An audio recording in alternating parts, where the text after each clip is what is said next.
Chapter 4. The Black Thing. The trees were lashed into a violent frenzy. Meg screamed and clutched at Calvin, and Mrs. Witch's authoritative voice called out, "Quiet, child."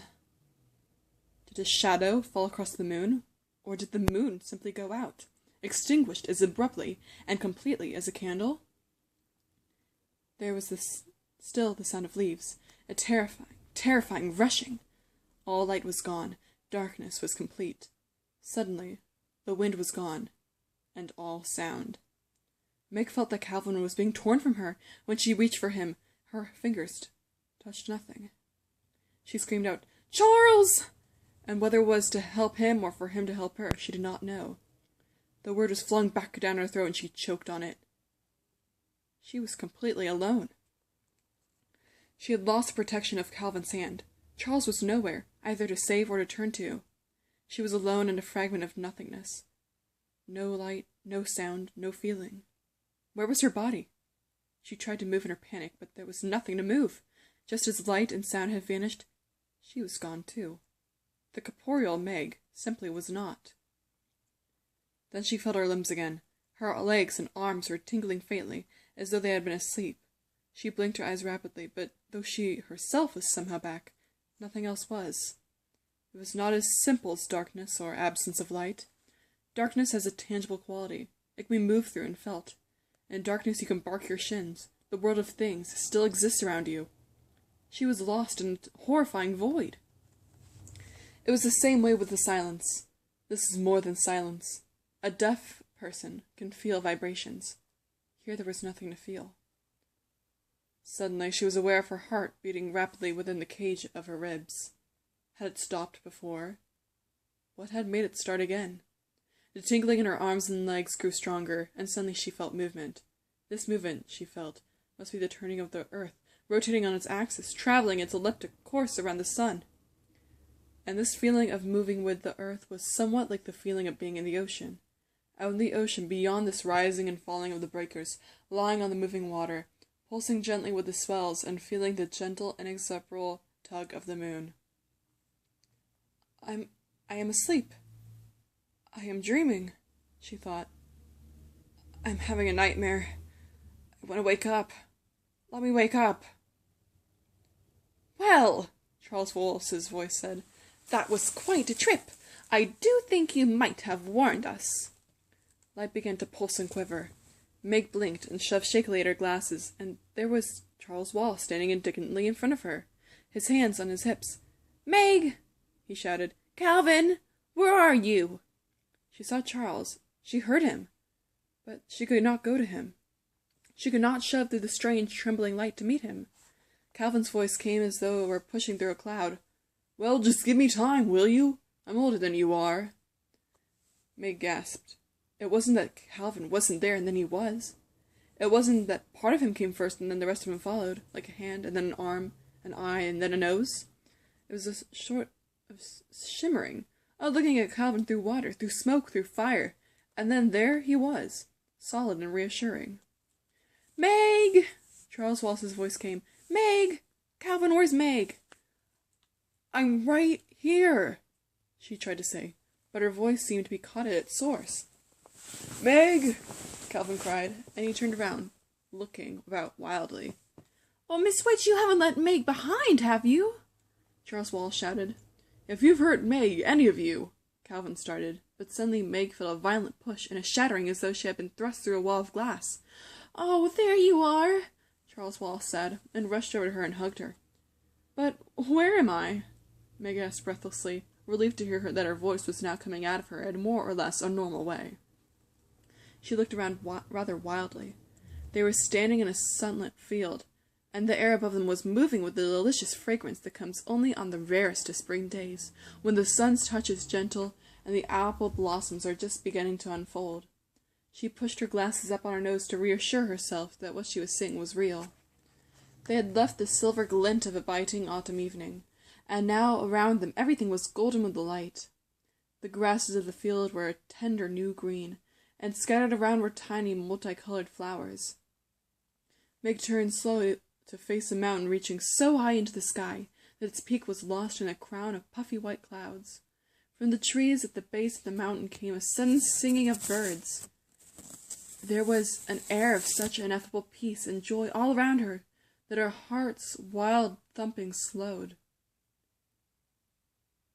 "When we three shall meet again, in thunder, lightning, or in rain," came Mrs. Hugh's voice.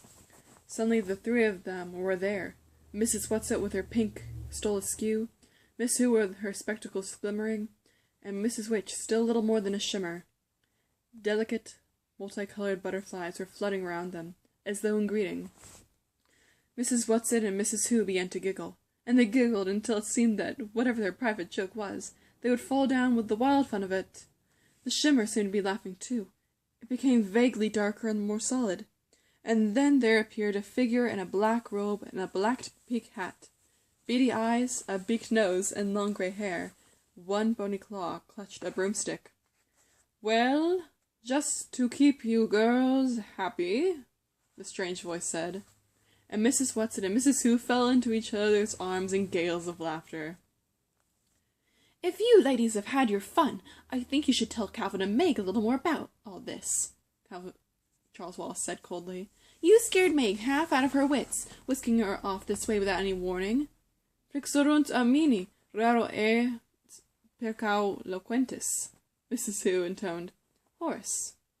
"To action little, less to words inclined." "Oh, Mrs. Who, I wish you'd stop quoting." Charles Wallace sounded very annoyed. Mrs. Whatsit adjusted her stole. "But you find it so difficult to verbalize, Charles dear. It helps if she can quote instead of working out words of her own." "And we mustn't lose our senses of humour," Miss Witch said. "The only way to cope with something deadly serious is to try to treat it a little lightly." "But that's going to be hard for Meg," Miss Whatsit said. "It's going to be hard for her to realize that we are serious." "What about me?" Calvin asked. "The life of your father isn't at stake," Miss Whatsit told him. "What about Charles Wallace, then?" Mrs. Whatsit' unoiled door-hinged voice was warm with affection and pride. "Oh, Charles Wallace knows. Charles Wallace knows that it's far more than just the life of his father. Charles Wallace knows what's at stake." "But remember," Miss Who said, "nothing is hopeless. We must hope for everything. Euripides." "Where are we now, and how did we get here?" Calvin asked. "Uriel, the third planet of the star Malak in the spiral nebula Messier 101. "This I'm supposed to believe?" Calvin asked indignantly. "As you like," Miss Witch said coldly. For some reason, Meg felt that Mrs. Witch, despite her looks and ephemeral broomstick, was someone in whom one could put complete trust. "It doesn't seem any more peculiar than anything else that's happened." "Well, then, someone just tell me how we got here." Calvin's voice was still angry, and his freckles seemed to stand out on his face. "Even traveling at the speed of light, it would take us years and years to get here." "Oh, we don't travel at the speed of anything," Miss Whatsit explained earnestly. "We tesser, or you might say we wrinkle." "Clear as mud," Calvin said. Tesser, Meg thought. Could that have anything to do with Mother's tesseract?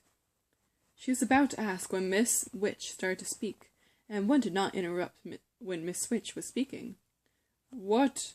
Miss Whatsit is young and naive." "She keeps thinking she can explain things in words," Mrs. Who said. "Qui plus sait, plus était. French, you know. The more a man knows, the less he talks." "But she has to use words for Meg and Calvin," Charles reminded Mrs. Who. "If you brought them along, they have a right to know what's going on." Meg went up to Mrs. Witch. In the intensity of her question, she had forgotten all about the tesseract. "Is my father here?" Mrs. Witch shook her head. "Not here, Meg. Let Miss Whatsit explain. She is young, and the language of words is easier for her Then it is for Miss Who and me. We stopped here, Mrs. Whatsit explained, more or less to catch our breaths, and to give you a chance to know what you're up against. But what about Father? Meg asked. Is he all right? For the moment, love, yes. He's actually one of the reasons we're here. But you see, he is only one. Well, where is he? Please take me to him. I can't, not yet, Charles said. You have to be patient, Meg.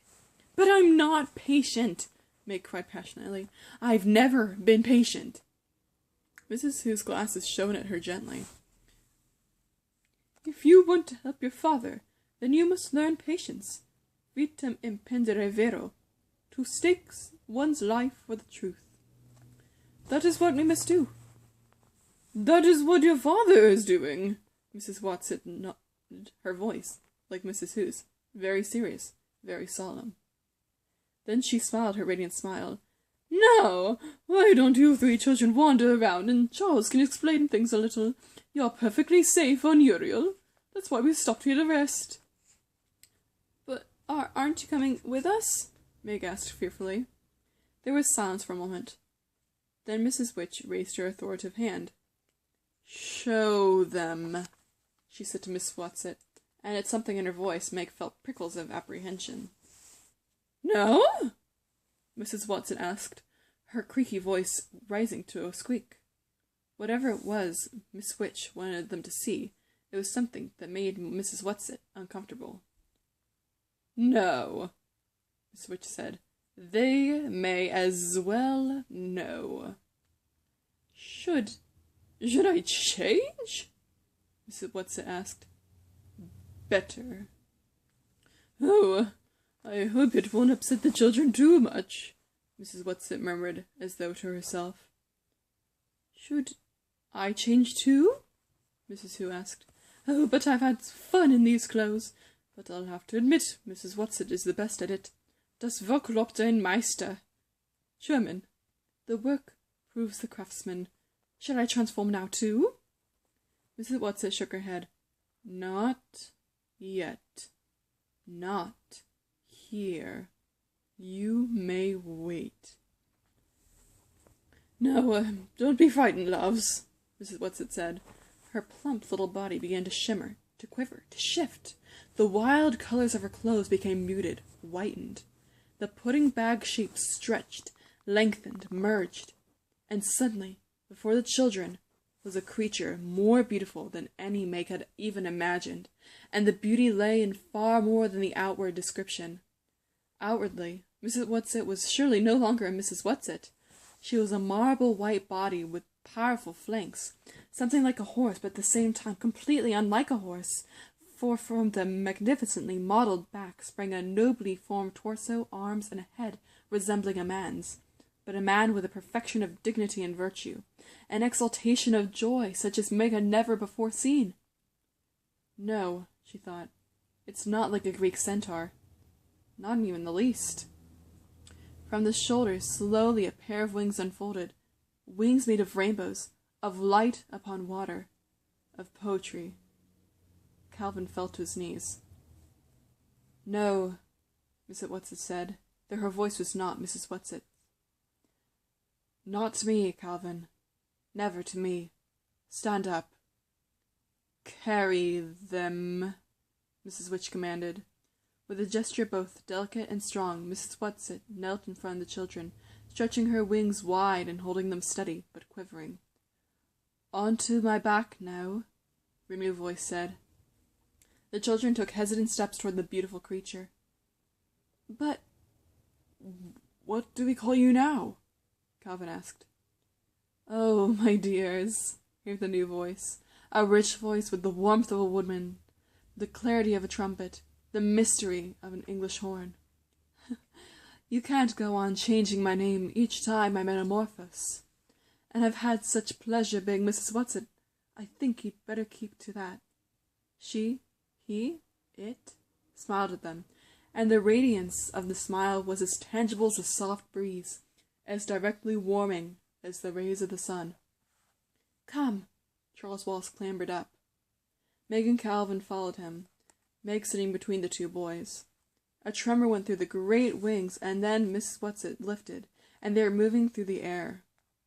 Meg soon found that there was no need to cling to Charles, Wallace, or Calvin. The great creature's flight was serenely smooth. The boys were eagerly looking around the landscape. "Look!" Charles Wallace pointed. "The mountains are so tall that you can't see where they end." Meg had looked upward, and indeed, the mountains seemed to be reaching into infinity. They left the fertile fields and flew across a great plateau of granite-like rock shaped into enormous monoliths. These had a definite rhythmic form, but they were not statues. They were nothing Meg had ever seen before, and she wondered if they had been made by wind and weather, by the formation of this earth, or if they were a creation of beings like the one on which she rode. They left the great granite plain and flew over a garden even more beautiful than anything in a dream. In it were gathered many of the creatures like the one Mrs. Whatsit had become, some lying along the rivers, the flowers, some swimming in the broad crystal river that flowed through the garden, some flying in what Meg was sure to be some kind of dance, moving in and out above the trees.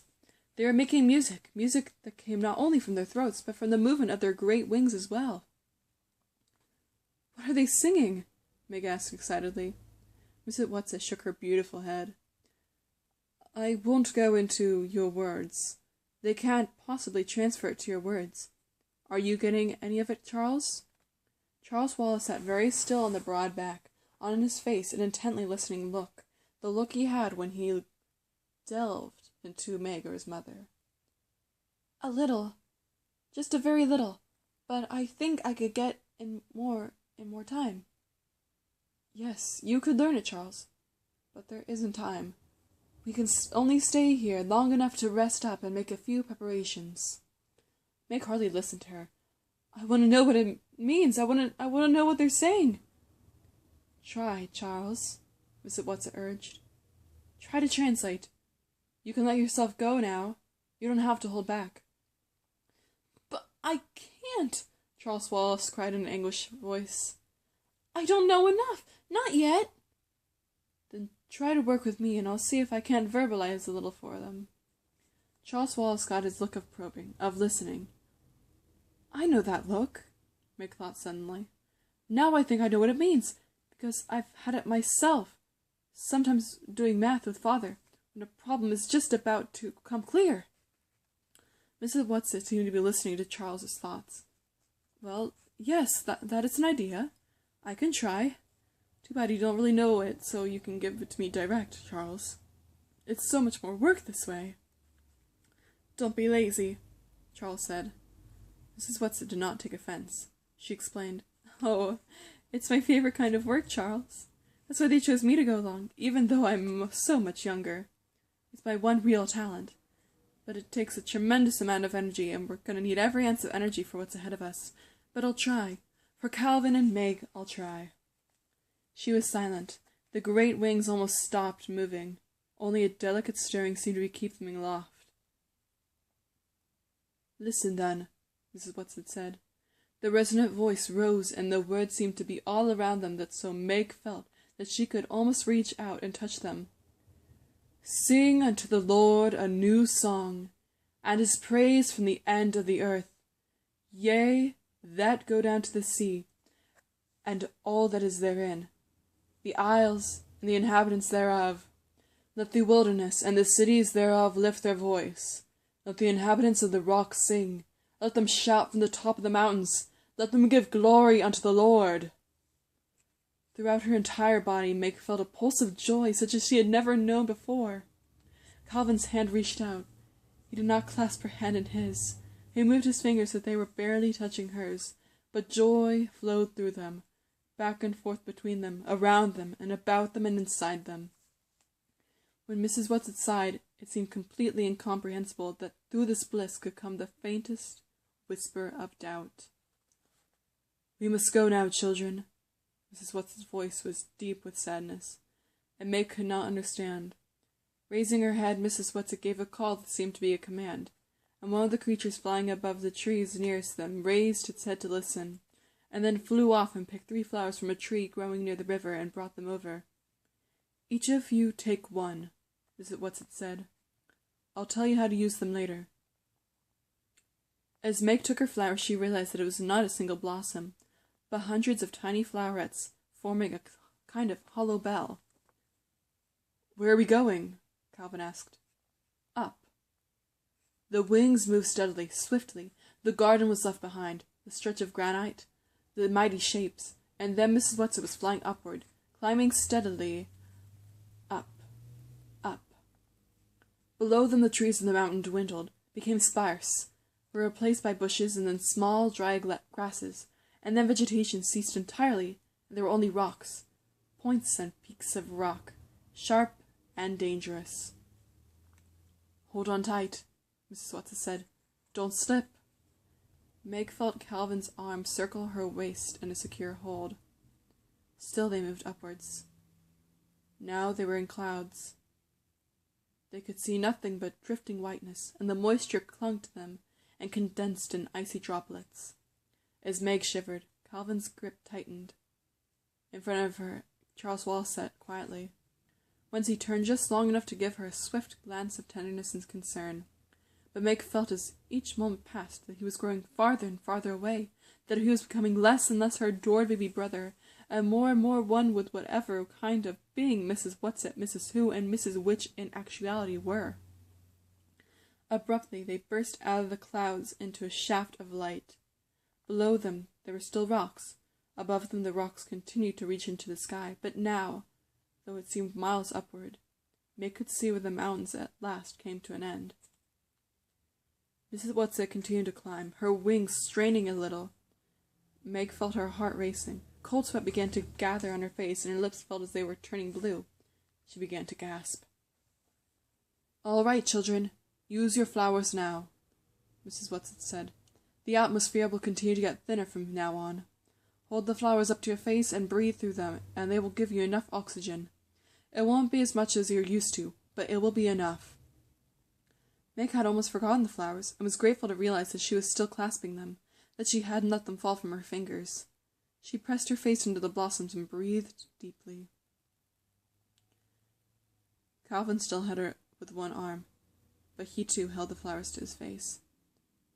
Charles Wall smoothed the hand with the flowers slowly, almost as though he were in a dream. Mrs. Whatsit's wings strained against the thinness of the atmosphere. The summit was only a little way above them, and then they were there. Mrs. Whatsit came to rest on a small plateau of smooth, silvery rock. There ahead of them was a great white disk. One of Uriel's moons, Mrs. Whatsit told them, her mighty voice faintly breathless. Oh, it's beautiful, Meg cried. It's beautiful. The silver light from the enormous moon poured over them, blending with the golden quality of the day, flowing over the children, over Mrs. Whatsit, over the mountain peak. Now we will turn around, Mrs. Whatsit said, and at the quality of her voice, Meg was afraid again. But when they turned, she saw nothing. Ahead of them was the thin, clear blue of sky, below them the rocks thrusting out of the shifting sea of white rocks. Now we will wait, Mrs. Whatsit said, for sunset and moonset. Almost as she spoke, the light began to deepen, to darken. I want to watch the moon set, Charles Wall said. No, child, do not turn around, any of you. Face out toward the dark. What I have to show you will be more visible then. Look ahead, straight ahead, as far as you can possibly look. Meg's eyes ached from the strain of looking and seeing nothing. Then, above the clouds which encircled the mountain, she seemed to see a shadow, a faint thing of darkness so far off that she was scarcely sure she was really seeing it. Charles Wall said, What's that? That sort of shadow out there. Calvin gestured. What is it? I don't like it. Watch, Miss Whatsit commanded. It was a shadow. Nothing but a shadow. It was not even as tangible as a cloud. Was it cast by something? Or was it a thing in itself? The sky darkened. The gold left the light, and they were surrounded by blue. blue deepening until where there had been nothing but the evening sky, there was now a faint pulse of star, and then another, and another, and another. There were more stars than Meg had ever seen before. The atmosphere is so thin here, Mrs. Watson said, as though in answer to her unasked question, that it does not obscure your vision as it would at home. Now look straight ahead. Meg looked. The dark shadow was still there. It had not lessened nor dispersed with the coming of night, and where the shadow was, the stars were not visible. What could there be about a shadow that was so terrible that she knew that there had never been before, or ever would be again, anything that would chill her with a fear that was beyond shuddering, beyond crying or screaming, beyond the possibility of comfort? Meg's hand holding the blossom slowly dropped. It seemed as though a knife gashed through her lungs. She gasped, but there was no air for her to breathe. Darkness glazed her eyes and mind, but as she started to fall into unconsciousness, her head dropped down into the flowers which she was still clutching, and as she inhaled the fragrance of their purity, her mind and body revived, and she sat up again. The shadow was still there, dark and dreadful. Calvin had her hand strongly in his, but she felt neither strength nor reassurance in his touch.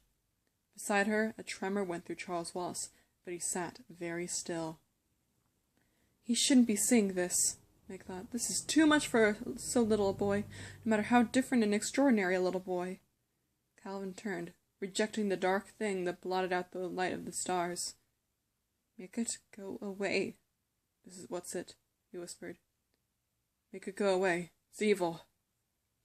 Slowly the great creature turned around so that the shadow was behind them, so that they saw only the stars, non-obscured, the soft throb of starlight on the mountain, the descending circle of the great moon swiftly slipping over the horizon. Then, without a word from Miss Whatsit, they were traveling downward, down. When they reached the corona of clouds, Mrs. Whatsit said, "You can breathe without the flowers now, my children." Silence again. Not a word. It was as though the shadow had somehow reached out with its dark power and touched them so that they were incapable of speech. When they got back to the flowery field, bathed now in starlight and moonlight from another, smaller, yellower, rising moon, a little of the tenseness went out of their bodies, and they realized that the body of the beautiful creature on which they rode had been as rigid as theirs.